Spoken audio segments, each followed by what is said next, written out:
Good afternoon or good morning still. We're going to do something a little bit different. I'm going to do an ed puzzle here with my lecture and using some video clips here. So we will meet tomorrow for a Zoom session. I'm just trying this out differently today to see how it works. So please make sure you do the assignment during class time. That's where you're going to get credit for attendance and also for doing the assignment, so you're going to get credit for both. If you're not doing it during class time, I have to count you absent, so make sure you're doing it during class time. That'll be between 11:45 and 1:05. This actually will be short assignment, so it'll be easy for you guys today. So let me go ahead and share my screen with you guys. So if you guys look on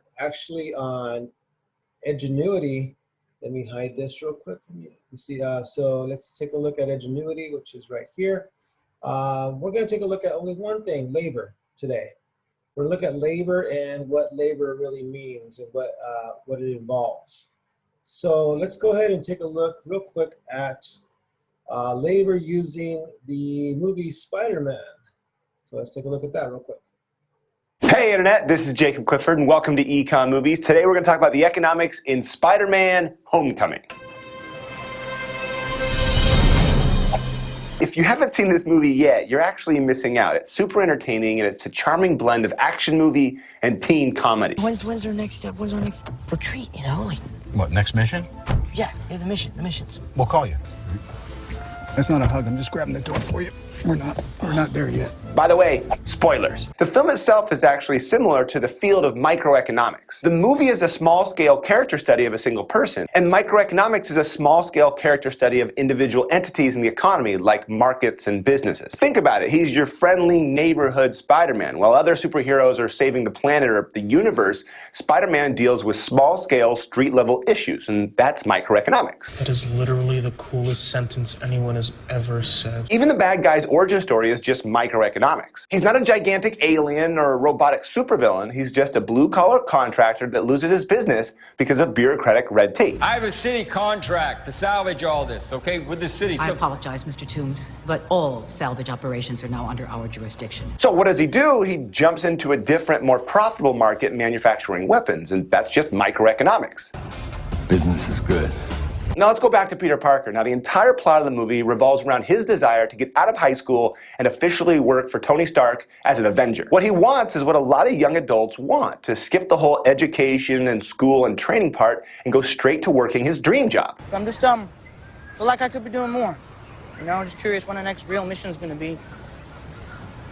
So really, this movie is just about Peter Parker trying to enter the labor market. You want to be a high school dropout? I am so far beyond high school right now. Parker, my office. Economists see work as a trade-off between labor and leisure. When you get a job, you're actually trading your life for money. And it sounds sad, but it's true. And the movie shows Peter dealing with this trade-off over and over again. Is there no way you could take one weekend off? I can't go to Washington because if Mr. Stark needs me, then I have to make sure that I'm here. He already quit marching band and robotics lab. I'm not obsessed with him, I'm just very observant. Of course, he would love to do other things like swimming with that girl, but he has to go to work. And if he chooses work over hanging out with the girl, then he must think that the benefit, his pay, is high enough to cover that opportunity cost. Now, how much a business is willing and able to pay a worker depends a lot on the additional revenue that that worker generates, what economists call marginal revenue product. For example, assume Peter got a job making corsages, and they can be sold for $5 each. If he only could produce 2 in an hour, then his marginal revenue product for that hour is $10. And he can't reasonably expect to get paid more than that because that's how much money he generates for the company. The only way he could get paid more is if the price of corsages goes up or if he makes more units. So if he becomes more productive and can produce like 10 in an hour, then he can be paid more for his labor. And if the employer refuses to pay him more, then Peter will quit and take his superior corsage making skills to another florist. People often assume that employers always have the upper hand when it comes to negotiating wages, but they need us just as much as we need them. And if a business doesn't offer fair wages that cover people's opportunity costs, then guess how many people are going to work for them and guess how much profit they're going to earn? Midtown Tech? 0. That is correct. But But where things get complicated is with the word fair. I mean, what is a fair wage? Free market economists would argue that a fair wage is the equilibrium wage, right? If a business can get employees to voluntarily work for only $5 an hour, then that's fair. It's probably a job that requires unskilled labor. It could be a job that people really like doing, so they don't mind getting paid less. But either way, if the workers agree that $5 covers their opportunity cost, then is that fair? On the other hand, what kind of standard of living does someone who only earns $5 an hour actually have? So maybe it's not fair that some people, even if they don't have skills, be paid so little, and that's the reasoning behind minimum wage laws. But remember, in the movie, Peter doesn't actually have a job with Tony Stark. He was just given the suit, so he's just in training mode, and he has an internship. Boys got that internship. Yeah, well, hopefully soon it'll lead to a real job with him. That would be so sweet.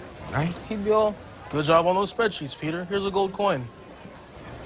I don't know how jobs work. In the US, there's an ongoing debate whether unpaid internships are exploitative, and many states, including New York, have strict guidelines for interns. This is because the ultimate goal for any on-the-job training should be to increase the worker's productivity, not for the business to get free labor. So if you're thinking about getting an internship, make sure that you walk away with some skills that'll make you a more valuable employee. And of course, economists would give that same advice when it comes to going to college or picking a major. I mean, if you're gonna spend all that time and money in school, then you need to walk away with some skills that other people don't have. How's school? You know, it's boring. Got better things to do. Stay in school, kids. Stay in school. Otherwise, you're gonna end up like me. And when you finally get out of school, the first thing you should do is put all your energy into getting your dream job.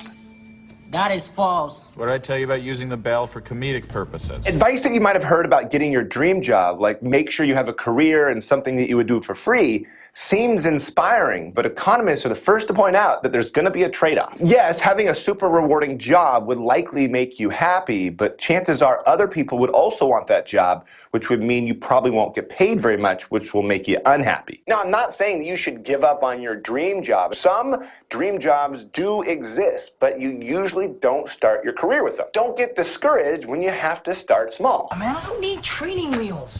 Sick of him treating me like a kid all the time. It's not cool. But you are a kid. You start by working hard and getting education, training, and skills while maintaining a balance between purpose and a paycheck, between fulfillment and finances. Now, if you think I'm reading too much into this movie, then why did the director include this scene right here? Now, you see that book that MJ's reading? Well, it's a novel called Of Human Bondage, and it's about a man who longs for love and adventure, but eventually settles for an ordinary life. Towards the end of the book, the man declares, the simplest pattern, that in which a man was born, worked, married, and had children, and died, was likewise the most perfect.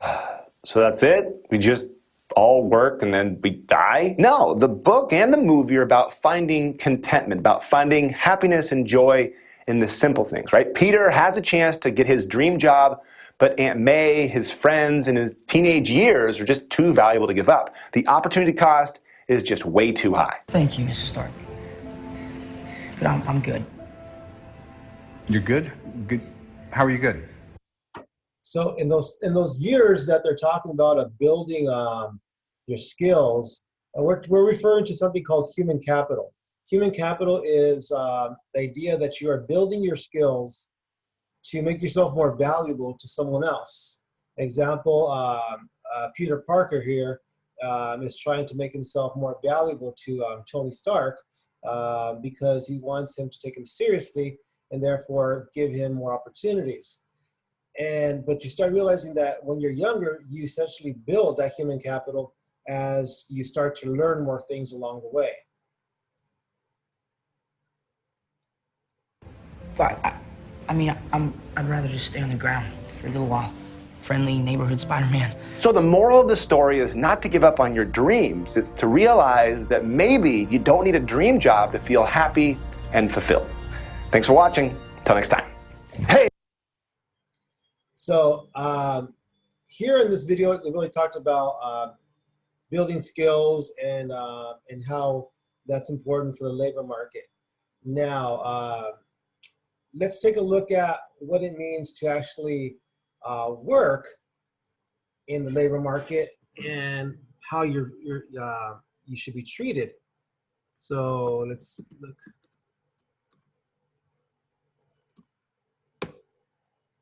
Sometimes workers get treated kind of badly by their employers, even though they're very, very good workers. So sometimes workers need to protect. As I travel around the country, sometimes workers need to protect themselves so that they are not abused by their employers as well. And this is where we see unions take place. So let's take a look at what unions are and why they're necessary. As I travel around the country, I tell people, if you have a job, join a union. And if you don't have a union, start one.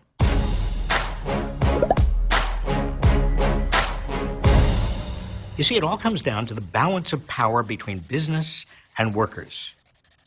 You strengthen the middle class by strengthening unions. In the mid-1950s, unions were strong, and wages grew in tandem with the economy. Nearly 1/3 of all workers in the United States were unionized. This gave workers across America, even those who weren't unionized, significant power to demand and get better wages, hours, benefits, and working conditions. Yet starting in the 1980s, with increasing ferocity since then, private sector employers have fought against unions.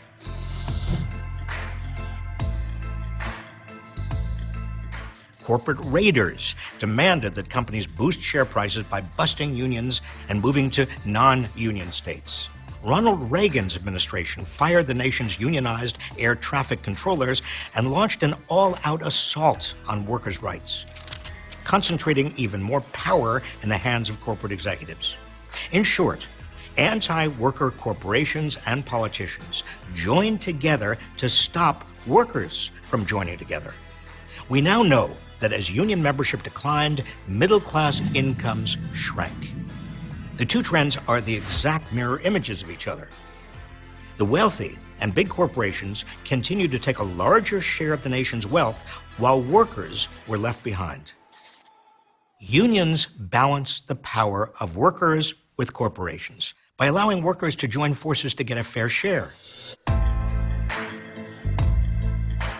As an individual, your voice is limited, but there is power in numbers. Today, unions are more important than ever to the survival of the middle class.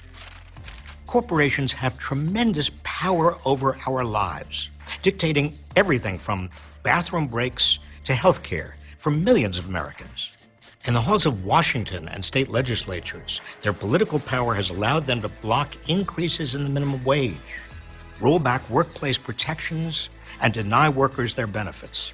Unless workers balance the power of big corporations, the middle class will continue to get a smaller piece of the pie as more and more wealth goes to those at the top.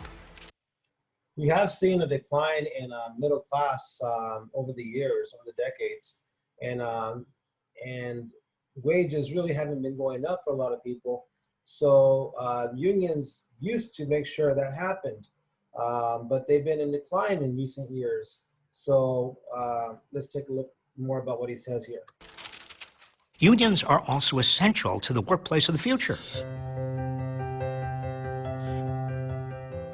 Workers must contend with the forces of globalization and technological change.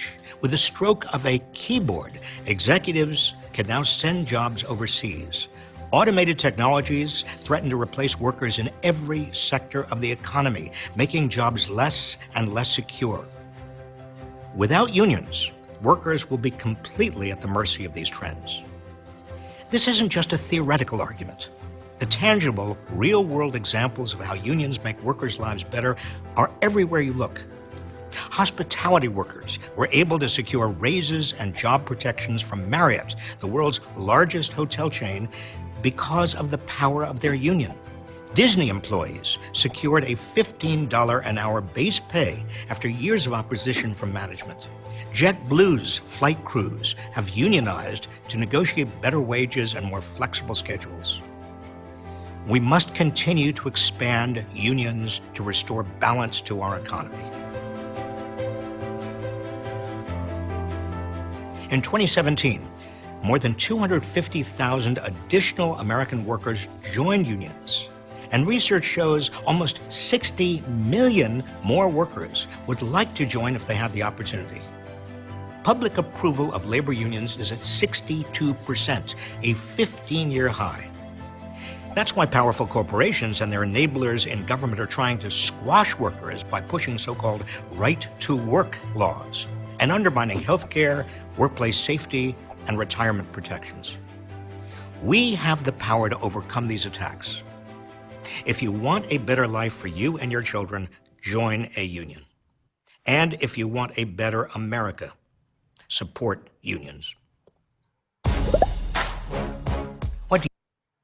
Okay, so you see how unions have changed over the years, and there's a need for them because they do protect workers and they do increase wages for a lot of people, and it makes living more affordable just in general. So let's take a look at the last part here that we're going to look at is unemployment and how we deal with this. So let's take a look at that one. Hey Internet, this is Jacob Clifford and welcome to my YouTube channel. The US saw a record-breaking spike in unemployment in 2020. Actually, unemployment was higher back in the 1930s during the Great Depression, but back then it took 2 years for unemployment to get around 15%. In 2020, it took 2 months. And the new numbers just came out last week, so now the unemployment rate is 8.4%. That's better, but is it good? And how is unemployment measured? Well, it's time to find out.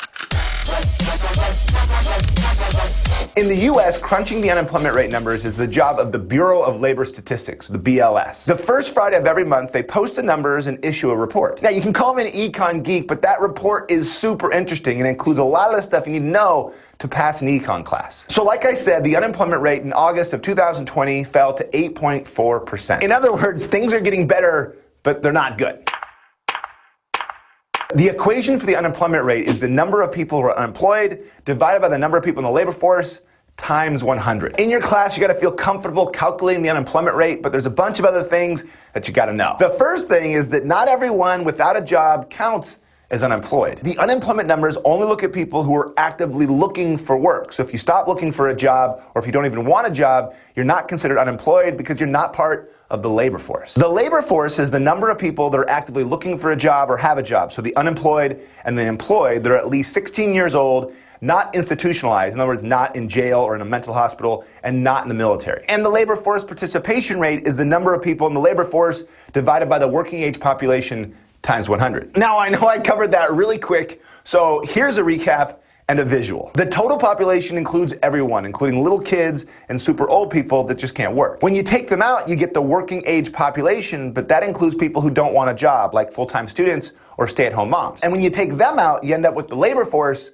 and the labor force participation rate. And it's inside the labor force that you see the number of people who are actively looking for a job, but they don't have one, and that gives you the unemployment rate. And of course, that unemployment rate can go up or down, and that shows you what's happening in the overall economy. Simple, but there's still a couple of problems. The first one is that part-time workers are considered fully employed. So if you have a job working 40 hours a week and that gets cut down to only 10 hours a week, you're still considered fully employed and you're not unemployed even if you're looking for another job to make ends meet. The BLS actually tracks all this stuff, but the point is if people are moved involuntarily to part-time work and they're underemployed, that still doesn't affect the official unemployment numbers. And the second issue is when people stop looking for a job. I can't do this anymore, man.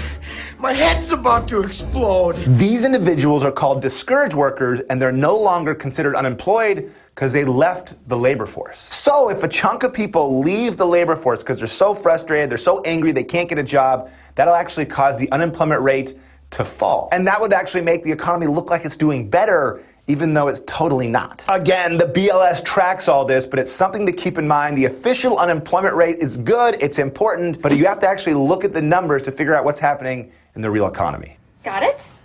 Kind of. In the beginning, I mentioned that this spike in unemployment was record-breaking, but this was too. Before the pandemic, the US had the lowest unemployment rate since the 1950s. But notice, it didn't get down to 0%. Economists focus on 3 types of unemployment, and 2 of them always exist, even when the economy is doing great. The first type is frictional unemployment. That's temporary unemployment, like when people switch jobs or when they first enter the labor force. Did you hear I finally graduated? Yeah, in just a shade under a decade, too. All right. You know, a lot of people go to college for 7 years. I know. They're called doctors.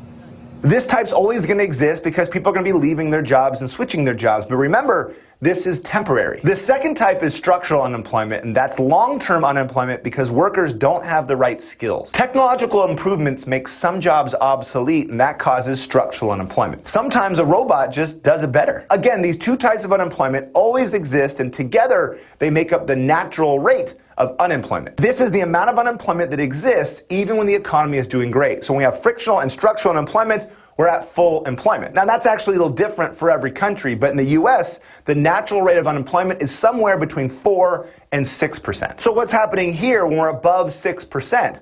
Well, that's the third type of unemployment, cyclical unemployment. This is the result of a downturn in the economy. Workers aren't losing their jobs because they're between jobs or because machines do it better. They're losing their job because of a recession. During the pandemic, people couldn't go out to eat, so restaurant owners had to lay off their servers and their cooks, and that caused a spike in unemployment. That's cyclical unemployment. Now, I've got something that's going to help you remember this idea of frictional and structural and cyclical unemployment. A quick search on the internet will show you there's kind of an unofficial icon or symbol of 2020. It's a dumpster fire, and to help you remember these concepts, I have for you a dumpster. Unemployment is like a dumpster. It's just a fact of life. It's ugly, and it's always there. Sometimes people are going to get canned. So having a dumpster around, like frictional and structural unemployment, it's totally normal. It's natural. But a dumpster fire, that's something different, and that's what we have here in 2020, cyclical unemployment. But don't go anywhere. There's still two things we have to do. Number one, if you like this video, if I'm helping you learn and love economics, please subscribe and hit that like button. Also, be sure to hit that notification bell so you can see all the new videos I'm making for you this semester. And the second thing we have to do, it's time for a pop quiz. At the end of these videos, I put a few practice multiple choice questions to make sure you're actually getting it. Also, if you need more help, take a look at my ultimate review packet. It has a practice sheet. It's going to help you make sure you can do the calculations for unemployment, labor force participation rate, and all that stuff. The link is in the description below, and the best part, it's free to start right now. Good luck on these practice questions. Make sure to look in the comments below for the right answers. Thanks for watching my videos. Until next time. Okay, so let's go ahead and exit out of this. So that'll be the end of the videos for you guys today. Make sure you guys are doing the Edgenuity assignment on labor, and I'm going to add more tomorrow. So make sure that tomorrow we will have a Zoom session. So I'm only doing this for today. So make sure that you are here for class for Zoom tomorrow. And I'll see you guys tomorrow, I guess. Have a good day.